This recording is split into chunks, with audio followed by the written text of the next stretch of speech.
Selamat datang kembali di kelas TI 2204, proses manufaktur.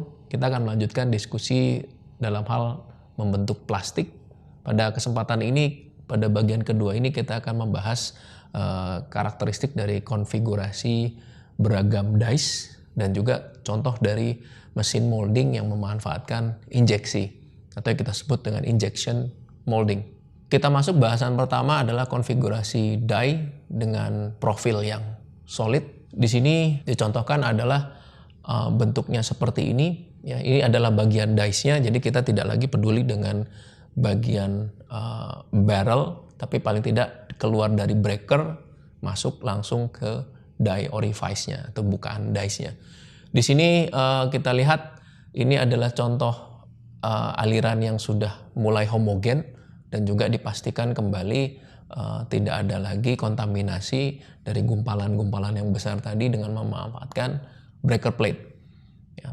Di sini dies-nya kita bisa mempertimbangkan karena kita sudah pahami kalau akan ada viskoelastisitas tadi, kita bisa mempertimbangkan ukuran D-nya atau bukaan dies-nya, atau kita juga bisa memperpanjang bukaan dari dies tersebut atau LD-nya di sini, jadi lebarnya dan panjangnya. Ini dalam rangka untuk mengkompensasi swell itu tidak terlalu besar, kurang lebih nantinya mendekati ukuran dari bukaan dies-nya. Sehingga dies-nya ketika kita lihat dari penampang sebelah sini, maka kurang lebih akan seperti ini. Kita lihat diameter di sini bukaannya lebih kecil, tetapi produk yang dihasilkan profilnya memiliki diameter yang lebih besar karena adanya pembengkakan tadi, swell. Berikutnya untuk bentuk yang tidak bulat nantinya juga perlu dipertimbangkan rancangan bukaan yang beragam. Intinya untuk mengkompensasi atau mengoreksi dari adanya viskoelastisitas tersebut. Sebagai contoh, kita lihat untuk benda solid yang nanti bentuk penampangnya adalah persegi, maka bukaan dies-nya kita rancang seperti ini. Yang berikutnya adalah contoh dies yang dimanfaatkan untuk produk profil berlubang. Contohnya adalah pipa, selang. Ya, kita bisa gunakan konfigurasi sebagai berikut. Jadi ini adalah bagian breaker plate-nya. Setelah itu maka akan mulai terbagi menjadi dua area seperti penampang di sini, di mana nantinya ada faktor tekanan udara untuk tetap menjaga rongga produk tersebut. Sehingga konfigurasinya seperti ini, di tengahnya ada jalur udara untuk tetap menjaga dia tidak menempel. Kita lihat penampang lainnya adalah seperti ini. Ini contoh bukaannya, jadi tidak seluruhnya membuka tetapi hanya beberapa bagian, sehingga nanti ketika ini membengkak maka bagian ujung sini dan ujung sini akan menyatu.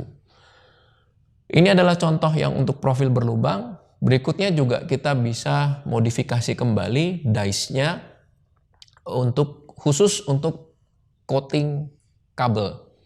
Jadi di sini kecepatan produksinya ditentukan sebetulnya dari pergerakan kabel tembaganya, ya, kurang lebih sampai dengan 50 meter per detik.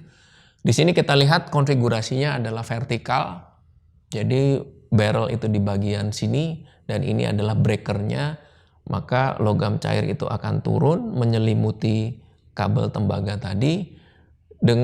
Akan tetapi yang terjadi di sini terbalik, udaranya bukan lagi-lagi didorong ke sana seperti yang tadi membentuk profil berlubang, tetapi udaranya dihisap. Sehingga di sini persis tidak ada udara yang mengakibatkan polimer tadi bertemu dan melapisi kabel tembaga yang lewat di dalam lubang ini. Ini adalah contoh coating untuk kabel. Yang berikutnya lagi, kita juga punya yang kita sebut dengan konfigurasi slit dies. Ini biasanya untuk memproduksi plastik, ya, film ataupun plastik laminasi dan seterusnya. Intinya yang tipis, ya. Ekstrusinya kurang lebih untuk lembaran berukuran ketebalannya kurang lebih 0,5 sampai 12,5 mm, atau khusus untuk film kurang lebih sampai paling kecilnya adalah 0,4 mm dengan kecepatan produksi kurang lebih 5 meter per sekon. Jadi ketika kita lihat breakernya sudah tidak begitu kelihatan di sini, tapi kita hanya mempertimbangkan adanya bukaan orifice-nya. Kita lihat dari tampak yang ini, lalu dengan tampak sampingnya kita lihat berbeda, artinya bukaannya itu kita atur menjadi lebih kecil, ya, dengan luas penampang yang di sebelah sini adalah seperti ini. Atau konfigurasi lainnya agar nantinya bagian yang terekstrut itu tidak melenting, seperti yang kita lihat di sini fenomenanya plastiknya menjadi seperti bergelombang, ya, sehingga kita butuh dukungan beberapa roll, ya, yang sebetulnya juga digunakan untuk mendinginkan plastik tersebut. Bisa kita manfaatkan dengan cairan atau yang kita sebut dengan quenching. Jadi bagian di sini, bagian ini akan terhubung dengan satu wadah cairan dengan rollnya, atau kita juga bisa manfaatkan langsung roll yang memang memiliki temperatur yang lebih dingin. Dari sini kita coba lihat cacat dari ekstrusi yang paling mudah kita lihat adalah melt fracture, khususnya karena aliran yang tidak seragam yang mengakibatkan adanya turbulensi, ya, akibat dari sudut yang tajam seperti ini, sehingga keluarannya bukan lagi swell yang baik, tetapi kita lihat bentuknya bergerigi seperti ini. Atau kita bisa spesifikkan lagi, kita bisa lihat di sini adalah contoh dari fenomena yang kita sebut shark skin dan bambooing, karena lagi-lagi profil kecepatan alirannya berubah dan tidak seimbang. Walaupun kita bisa kendalikan putaran ulir, tetapi apa yang terjadi di dalam sebetulnya tidak sepenuhnya bisa dikendalikan. Ini adalah contoh ketika pertama kali barangkali dilakukan tuning untuk mengendalikan profil kecepatan tersebut. Pertama yang kita bisa lihat adalah shark skin, ya, permukaannya menjadi kasar.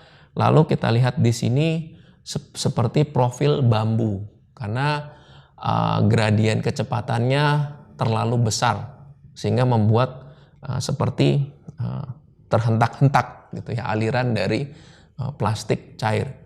Kita lihat perlahan lama-kelamaan memiliki profil kecepatan yang lebih merata, sehingga kita bisa lihat aliran dari plastiknya menjadi lebih bisa diestimasi dengan baik.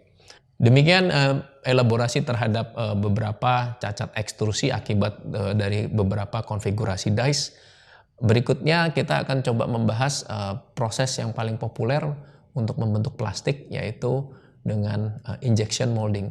Selanjutnya kita akan melihat bentuk molding yang paling sederhana untuk melakukan pembentukan plastik, yaitu selain dengan ulir tadi, kita juga memanfaatkan injection molding, di mana di sini polimer kita panaskan dan kita coba alirkan ke dalam cetakan menggunakan tekanan yang tinggi. Umumnya ini untuk termoplastik dan nantinya untuk menghasilkan satu produk diskrit yang sesuai dengan atau mendekati dimensi akhirnya. Siklus produksinya kurang lebih 10-30 detik karena ada proses membuka dan menutup dari moldnya.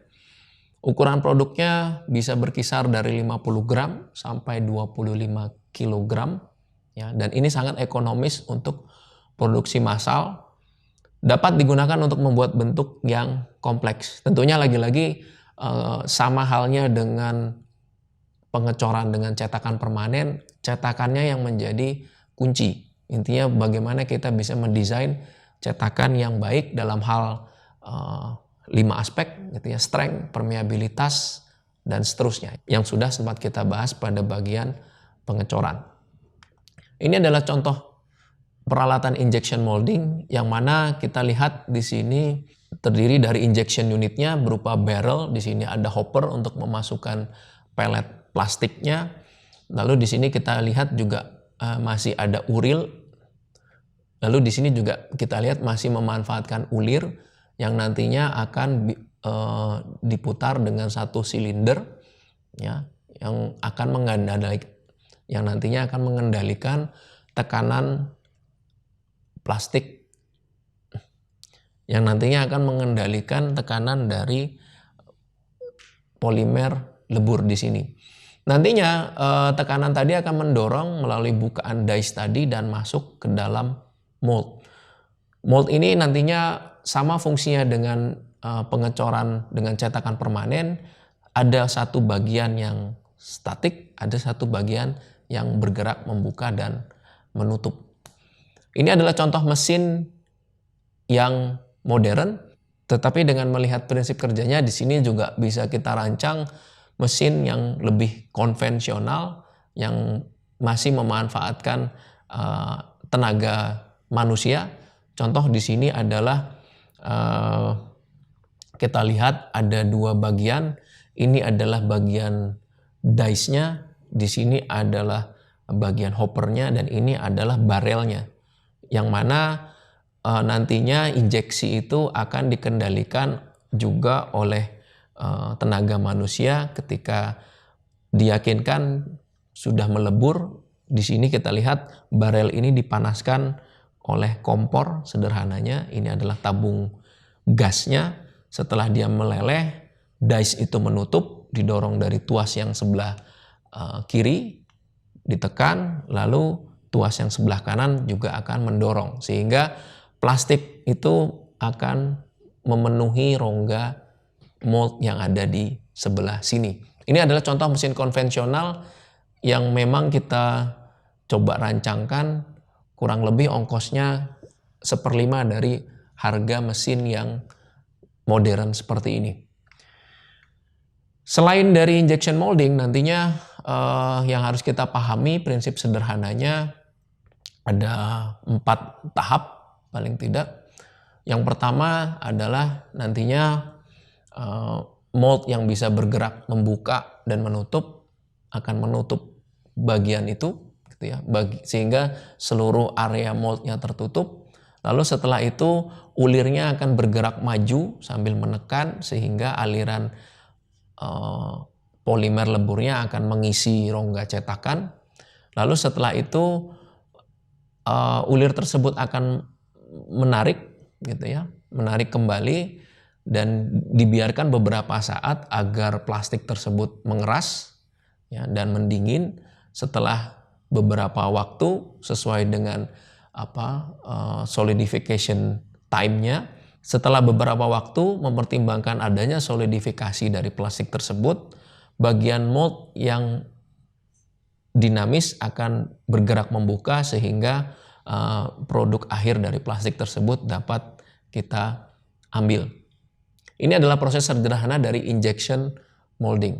Demikian bagian kedua ini untuk mengelaborasi mengenai konfigurasi dice dan pengantar sedikit terkait proses dan peralatan dari injection molding. Terima kasih.